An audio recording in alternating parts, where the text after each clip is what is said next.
Well, there we go. Hello. I've just realised. What? Okay, we're live now. We're live apparently. I just Okay. realised because I can't see. You'll see in a moment. At the moment, we're just sitting there saying nothing. There we are. Well, we haven't done this in a long time, have we? So.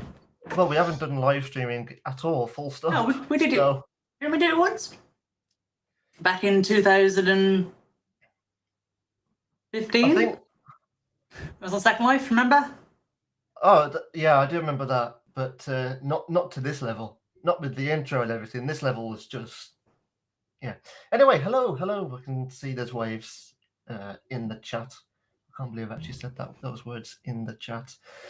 Right. So we're not too sure who's actually going to see this stream among subscribers. Well, but obviously, the main thing is a great way to store videos without having to edit them. Exactly. So, no pressure.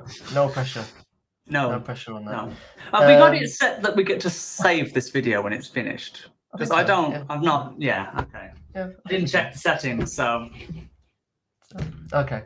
Right. Well, hello. We're back with another video after it's just video. How many years has it been? Stream.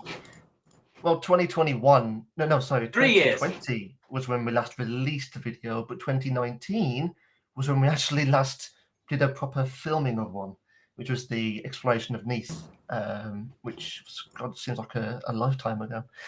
But anyway, and what way to kick it off than with Doctor Who's 60th? Now, there's quite a few things to go through, as you can imagine. It's been 94 years. There's a lot to go through. A fair few things to go through. I suppose overall, I did enjoy it. If I was to weigh this in comparison to the Whittaker era or the Chibnall era, whatever, I'd say this trumps series 11, 12, and 13 completely. Well, the writing is already 10 times better. 10 times, Absolutely. 20, 100 times better. It's not just that as well. It's obviously we're going to discuss it as well, but we've had some fantastic visuals, fantastic cinematic visuals, and of course the soundtrack. Bless your heart, Marigold, you have returned, and we are so damn happy to have you back on board. So that in terms of production value is incredible. It's fantastic, and I thought it was really good on the eyes. So getting into the main plot very briefly. So obviously we've got the elephant in the room. David Tennant has returned as the 14th Doctor. Oh my god, I literally can't believe I almost forgot that then. Mysteriously has returned. Don't quite fully know why and how, especially in the terms of not just face regeneration, but also clothing regeneration too. We don't quite understand what's gone on there. That is still a bit of a mystery. But obviously we kicked off this episode with the Doctor walking around the streets of London and then immediately bumping into Donna Noble and her newly formed family. And, getting thrown straight into it right there and then was a bit of a hit in the face, like, oh, bloody hell, this is literally just happened. Sorry, I have to just quickly interject there. I have the live stream on my other screen. So you know how I just took a drink? Well, obviously with the delay, that didn't happen until 20 seconds later. And I scared myself because my arm went like this, so I thought that there was someone behind me. I was thinking there was a ghost in my house. Carry on. You idiot. Anyway, keep it minimized so you don't scare yourself. But anyway, we should. But so that was a fantastic introduction, especially, and it was good to see Donna's husband again. After the end of the Series 4 specials, the end of time. It was great to see. It was good as well during this to hear, familiarities from specifically Series 4, like hearing the old character of Neris again. It was great to hear Neris being mentioned. That was pretty good. I enjoyed hearing her name again. And can I just say, right, knowing that by the way, there are spoilers in this video. Well, we didn't mention that, but if you guys have already got to this point, we're so sorry that you might have been spotting something if you haven't seen it. Although, why are you watching a video on Doctor Who if you haven't seen it? But anyway, yes, no, there are spoilers in this video. But I'm really glad that we found out that the leaks were true. So if you didn't know, guys, there were some leaks ages ago about the church on Ruby Road, which is the episode 1 of series 14/season 1 of New Doctor Who. And in that leak at the bottom, there was about the specials. And I had a quick skim through, which I know is a bit naughty, but, whatever. It might not be true, right? Well, this episode kind of clarified that it actually was true. And one of the things that they had mentioned was that we'd see the new Tardis at the end of the episode, which happened, about the whole concept of Donna's daughter taking on half of the, whatever it was called. What was the fancy word for it? Metacrisis, that was it. And that all became true, which means the other part of the leaks were probably true as well, most likely. So if that is the case, then I'm really excited to see what we've got coming in store, because that means I technically know what's coming in store if the rest of it is true, which is very tasty. But yes, so carry on, Jack. Sorry about that. I had to interject with that. No, that's fine. We've obviously after so long, we've got a lot to talk about and go through. It's a lot that's been thrown at us in one go with this. Now, obviously, again, going back to the elephant in the room, the Doctor. Now, obviously, 10th persona has somewhat returned, but there is a slight difference, I've noticed. He's more goofy. He's more happy. A lot more goofy, and it's kind of like he's now, whereas he was quite intrigued by certain mystery, he's like, oh, yeah, this has just happened.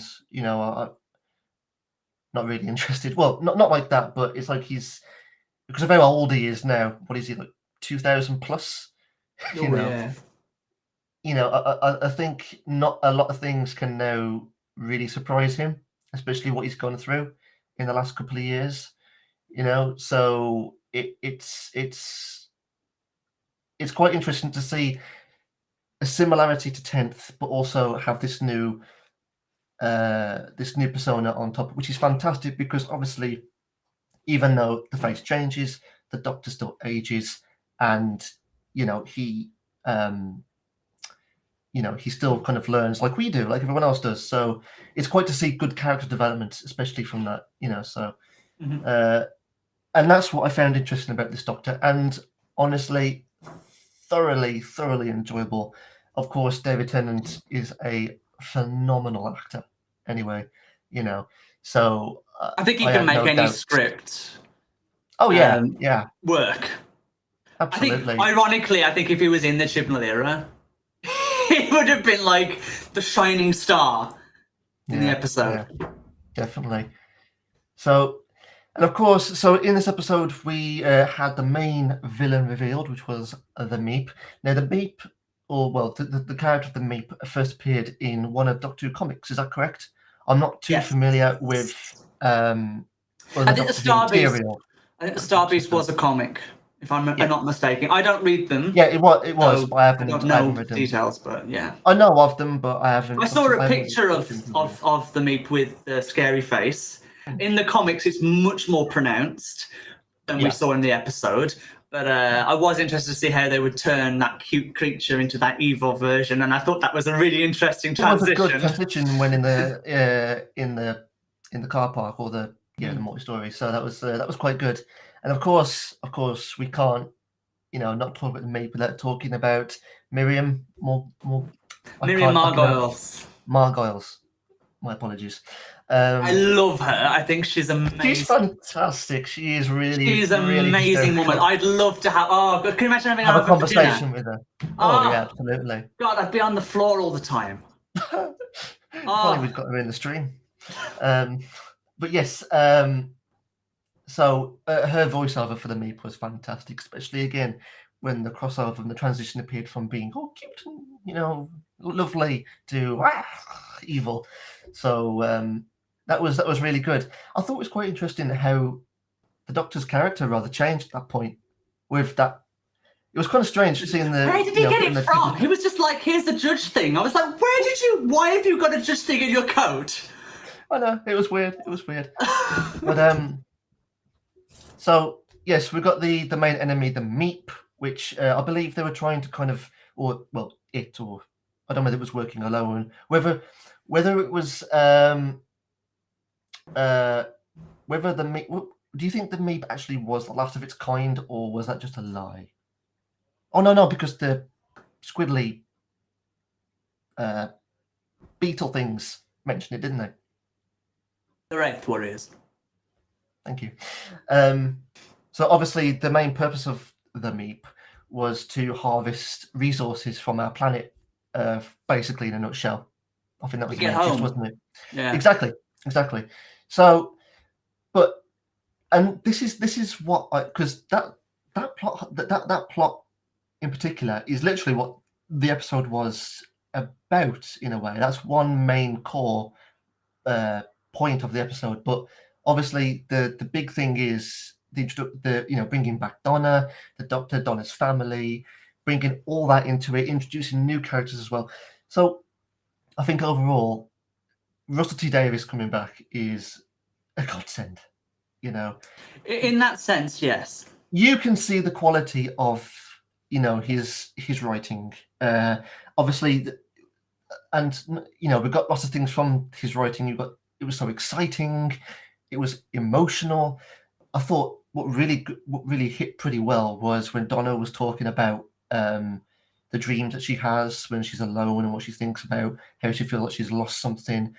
That emotion, and of course that from Catherine Tate was amazing as well. So, and of course not to forget the comedic side of everything. There was a lot of good little funny jokes and funny moments in there, which I did enjoy. So yes, it was just good to see everyone back, and good to see the old references being brought up. Of course, fantastic to see Unit again. Unit back. I am looking forward to see Kate again, because I think we are going to see her in the next one or one after. I think that might be in the Giggle, the last episode. In the Giggle. So, and I mean, I did actually wonder specifically how these episodes are going to tie into each other, because obviously I was aware of the Star Beast. And obviously we know about the Celestial Toy Makers. So I wasn't too sure how this was going to link up. But I think we do now understand that the Meep was, it was working. Well, this is just a theory. I believe that the Meep has some connection with the Celestial Toy Maker. So I think that, just like how Russell T Davies, I keep looking up there because that's where my camera number is. What was I going to say? Oh, hello, Wayback and the General Grievous 19. Hello, yes. Hello. Sorry. I did notice you, but I couldn't interrupt Jack really without stopping. I couldn't go off. So it's looking over there and looking over there. So we are new to doing this kind of stream thing. So What was I saying? Oh yeah. So knowing Russell T Davies' writing, he does normally take along. What's the word for a thing that carries along a whole series? What, the continuity? No, there's a word. I've been drinking, so I'm. I could have sworn it was continuity. No, there's a word. There's a word I'm looking for. What's the word?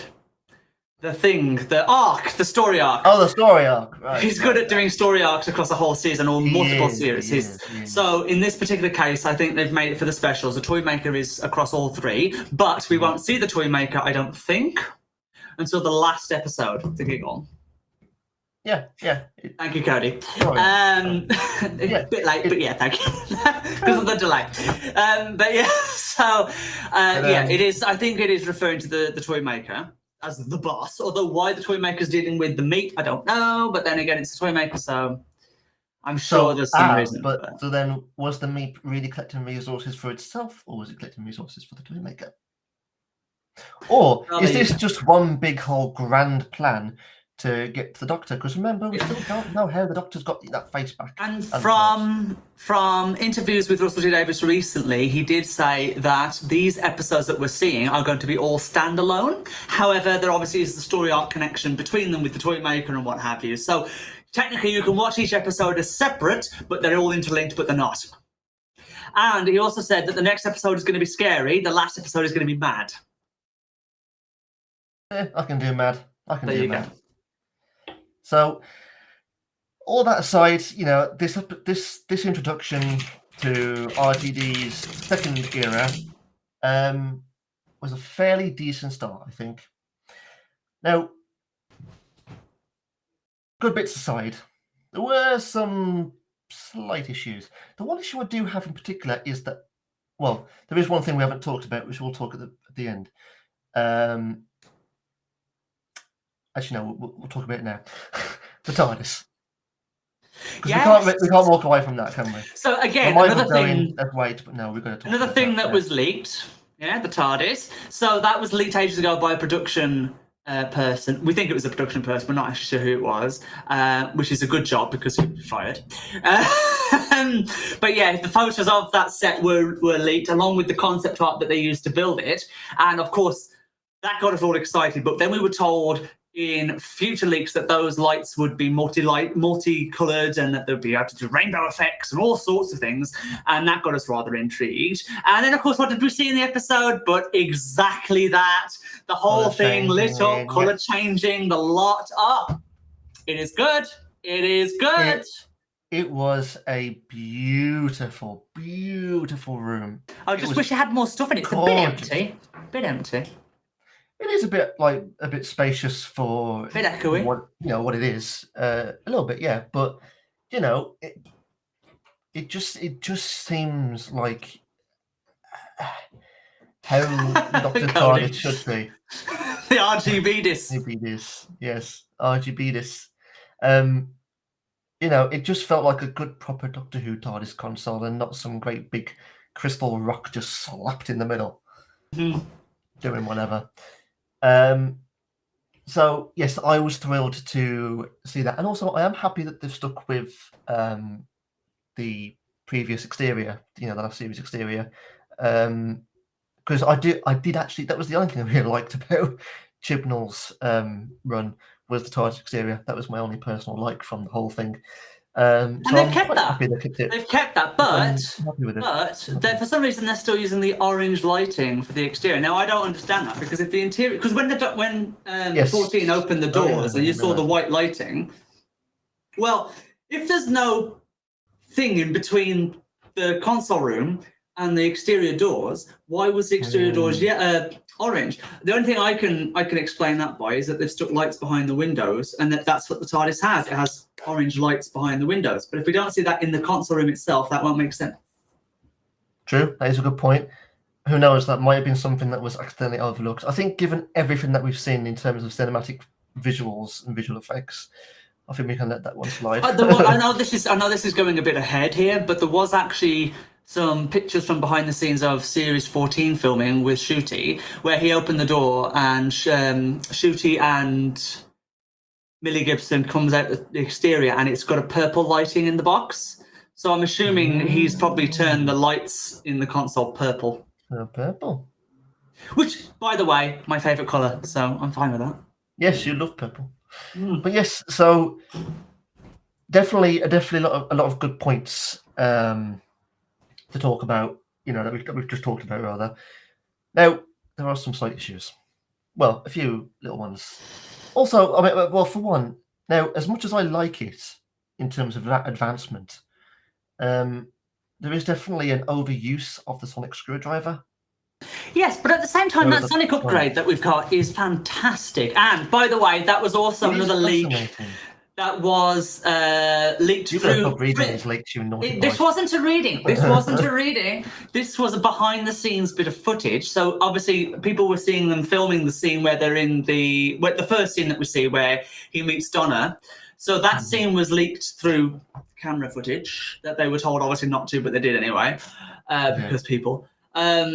And he was actually seen doing a sonic in the air, messing around with it in the air, and then flicking his sonic and putting it in his pocket. Now, I don't remember seeing that in that scene. I don't know whether it happened. I'd have to go back and look. But even if that was cut, that proved to us, or at least gave us an idea, that he had some sort of projection in front. Yeah. And we see that in the episode. So I was like, brilliant. I really enjoyed that upgrade. I think it's quite cool. I do think it's a little bit over the top because now the Sonic's becoming a multi-tool of crazy, but it is kind of cool what he did with it. It is. I do have mixed feelings for it. You know, it looks beautiful. It's got so much power. You know, I love it. I really do. Now, one other bit that, that kind of caught me off guard a little bit was towards the end. Now, obviously, as we know, the Doctor saved Donna's life by obviously making her forget everything and trying to suppress this Time Lord mind inside of her. Of course, we found out that obviously through the birth of her daughter, the metacrisis obviously split and then passed down to kind of basically, and take the load off basically off her mind. So now that to me was quite interesting. You know, I quite like that cross, and that was actually a good way of bringing out of that. Yeah. However, that was going well up until a certain point when they were talking about the Doctor being how a male Time Lord wouldn't understand or something. That was that whole scene. I don't understand why Russell. Look, how do I word this? It's perfectly fine to equalize people. Mm-hmm. Right, and I have no problems with that. In fact, to me, it doesn't matter what gender you are. I don't care. The point is, right, are you good at what you do? Great, fantastic, whatever. Yeah. But the whole scene about saying about how you're a male Time Lord, so therefore you wouldn't understand, that's sexist. I'm sorry, but you're being sexist. Plain and simple. And if I said that to a woman, I'd be shot. Precisely. Metaphorically. So why is it saying it to a man? It's fine. No, I'm sorry. That's equity, not equality, and I'm not standing for that. That's not acceptable. So wasn't happy about that. And then how they just, because the Doctor was still saying that even though the metacrisis was split, it was still, you know, the two halves were subtle, but they were going to increase over time. Mm-hmm. And obviously he was going to deal with that. Obviously, this was before they said about the whole. That was before the male Time Lord comment, wasn't it? I think so, yeah. I think so. And then they just held hands, and then it went whoosh. Yeah, they resolved it so quickly because they knew how to do it.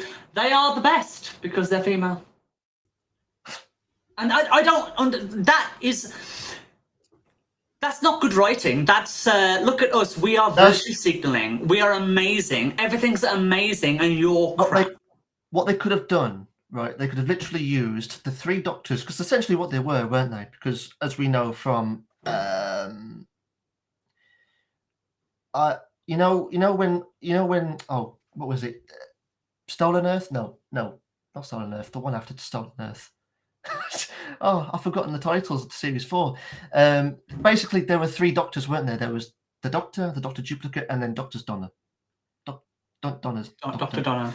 Yeah. You mean Donna, who was also the Doctor but wasn't? Yeah, that was Journey's End. No, it wasn't. Journey's End. It was Journey's End. It was Journey's End. Well done. Thank you. Yes. Yes. So, really, what I think they should have done is use the three of them, so the Doctor, Donna, and Rose, to come up with a solution. A very good solution. A very well written solution. Why was that? Why would that be a bad way of handling it? Because then you're involving Rose, you're involving Donna, right? So you've got female power. Why do you have to make it so that only they can fix it? Because the man has to step aside now. Yet the three of them could have worked together to solve it. But anyway, I don't know. It's just... If Russell really wanted to pander that, why didn't he keep a woman doctor? Who knows? But yeah, it's just daft. It's virtue signaling crap. We don't need it. But ignoring that, the writing was overall, good. It was good. And like Jamie said, Jamie Knight in the chat there, I completely agree. I do feel like that with what Russell has created for the for this episode, I felt like he does get a good pass with this. There's a few things that Russell's.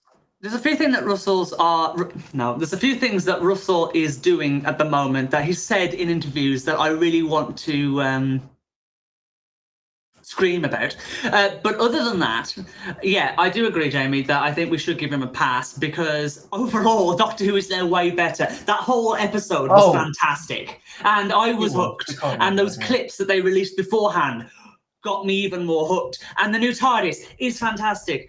Yeah, okay, I'm really excited for Series 14. I can't wait to see what Shooty's got in store for us. I've already seen what he did with his facial expressions in the Adventure in Space and Time re-edit that they did. Yes, and I liked the facial expressions he made. I think that he came across as a good Doctor already in his own style. Very camp Doctor, which I'm actually excited to see, for enough. Being camp myself. But other than that, I'm really excited, and I'll give him a pass for it. But I'm still not happy with what I've heard from him, and I do wish he wouldn't. He's also he's being a bit mean, political and mean in his Instagram and what have you. I haven't seen it, but I mean, we don't really what I'll finalise the line as is fantastic writer. Glad he's back for Doctor Who. Probably wouldn't want to meet the guy. That's all I'll say. Carry on, Craig. Probably be like a one-sided conversation with him, wouldn't it, in a way? I suppose. Yeah, I think I would be ushered out the door very quickly. So let's just say that. But I mean, I really am looking forward to seeing a lot more in action, especially again, as Jamie said, TARDIS Interior. I'm looking forward to seeing that in action. Also, a good little cliffhanger.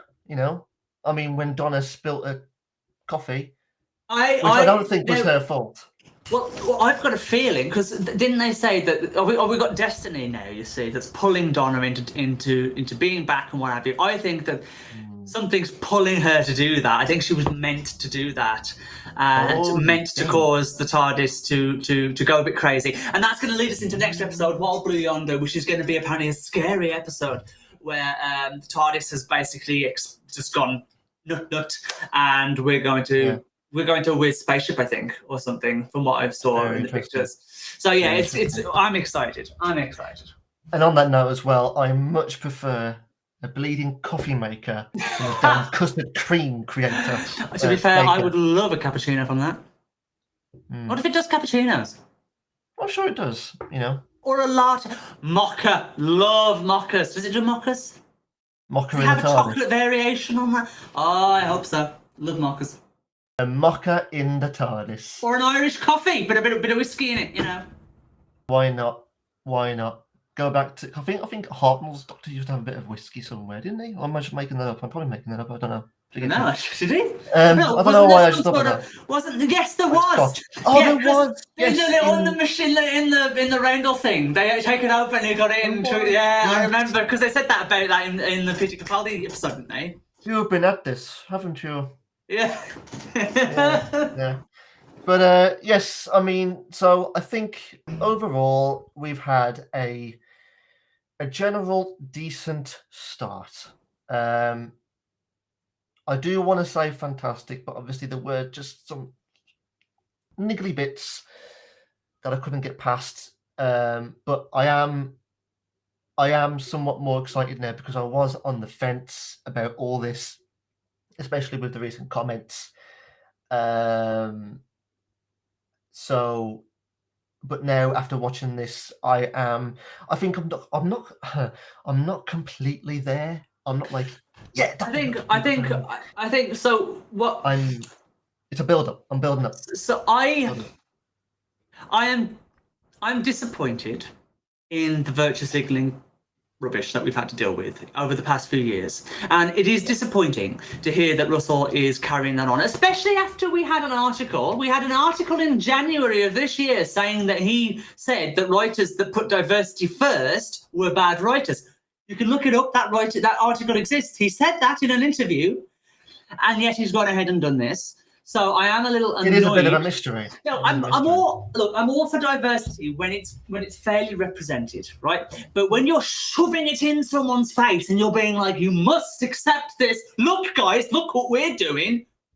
That's virtue signaling, and it doesn't look good. It's not good writing. It makes you look like you're just going, look, you've got to accept this. And that's not, I'm sorry, but that's not how you write a story. That's not how you get across a message. And Russell used to do it very well. He used to do these messages very well and subtle. And he's got worse with it. He's taking it too far. But again, I'll keep watching Doctor Who because I do think the writing has now improved dramatically. I am excited for the stories. I think he's got some fantastic storylines coming up. I'm sure he has. And I will overlook it every time we see virtue signaling. Seeing as he loves it so much, but yeah. But I mean, absolutely, over chips or I'm gonna use the nickname because I love using the nickname Chinball.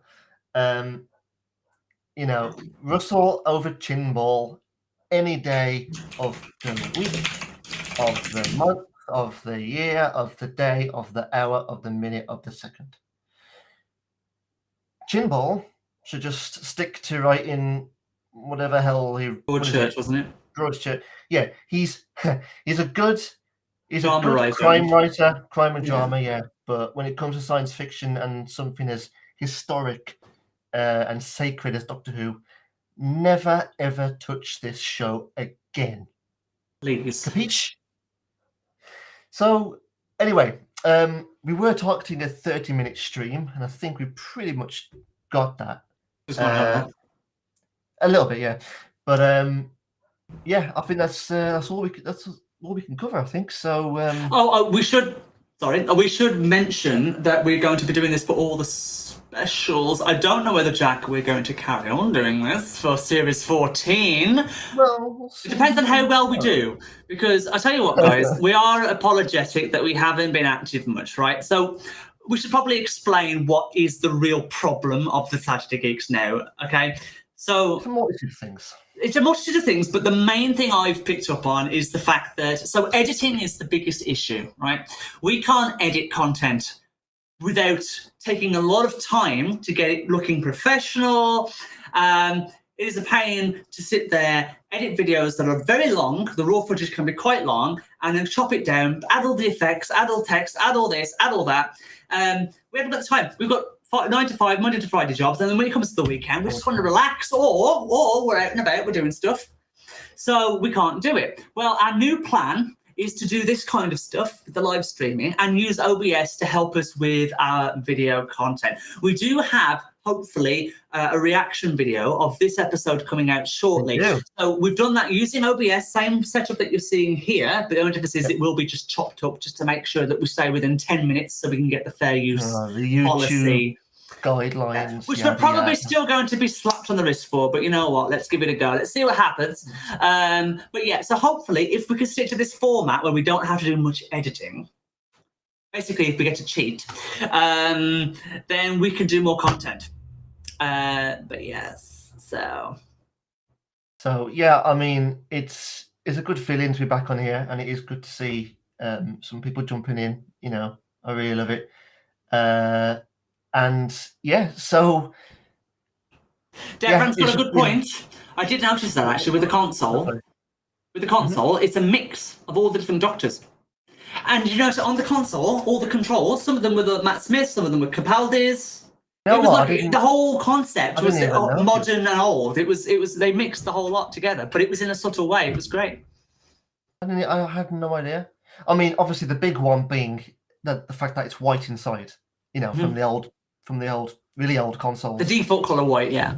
Yeah. No, I never picked up on that. So good. Yeah, spot. I think so, because I remember correctly when he was messing with the levers. One of the levers looked like Capaldi's / Matt Yeah, Smith's I did second think about Tardis it. Yeah. lever with the. So, Yeah. I didn't notice that from the leaks because obviously we weren't close enough. But so I mean, but yeah, same with the Sonic, because you got obviously Tennant Sonic with a mix of Capaldi. I think Capaldi's latest one. I think. You know, with the blue. Yes, it was a mix of the old. Yes, and I don't know whether or not Shooty Gatwa's doctor's going to get that Sonic and that TARDIS. I hope they do. I hope, because I mean, so. granted they've got the money to change it again, but whether or not they will. I mean, I don't mind a slight change. But then again, I think I've seen some photo stills rather, with Shooty and Millie. Yeah. And I think with the TARDIS behind them, and I think it does still look the same. The exterior. The exterior stays. He's keeping that for. I think they might be doing that as a bit of a tribute, because I believe the creator of that exterior died. Bless him. He did. I think he passed away. It's flipping fantastic, that exterior. I love it. They have made slight modification to it, if I remember correctly. The lamp's slightly different, if I remember correctly. Could be wrong with that. I'm sure they've made slight modifications to that exterior. But yeah, so we're going to wrap it up there. Thank you to everyone who's been joining in, and of course our moderators as well. Much appreciated, you guys. And of course, you'll see us again in the reaction video. Side note, there was one bit. There was, I think, towards the end where I turned down my mic volume. So I do become very quiet, unfortunately. We'll figure it out. We're new to this OBS stuff. Well, yeah, we pretty are. We are. We're new to this OBS stuff. But we'll figure it out for next time. It's only because I could hear Jack's mic in the reaction. And I thought I was doing him a favour by turning it down. He tried turning it, and it messed it up. Yeah.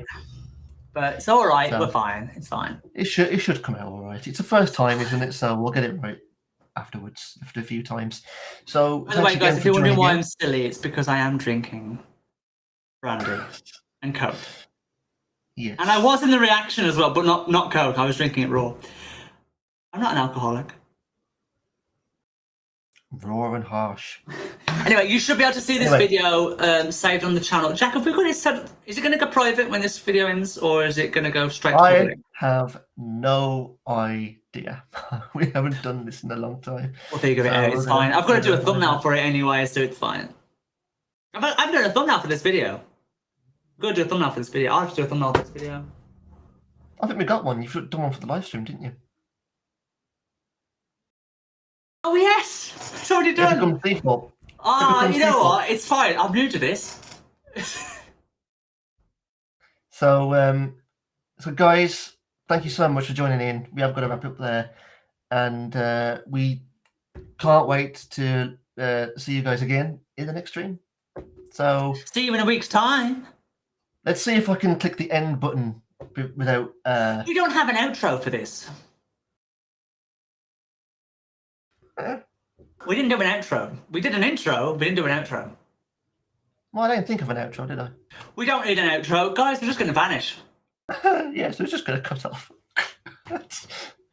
Here we go. Catch you guys later. Bye-bye.